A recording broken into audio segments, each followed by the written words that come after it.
কর্মের বন্ধনে যতক্ষণ বাঁধতে না পারছি,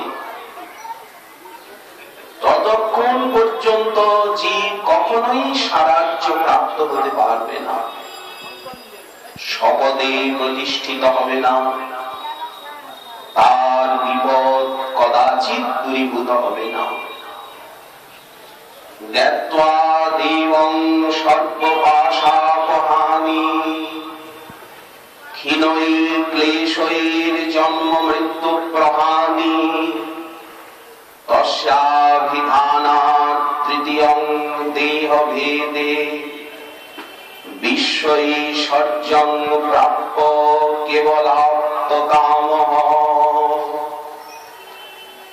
তাই সেই অজ্ঞাত বস্তুকে, সেই অপ্রমেয়কে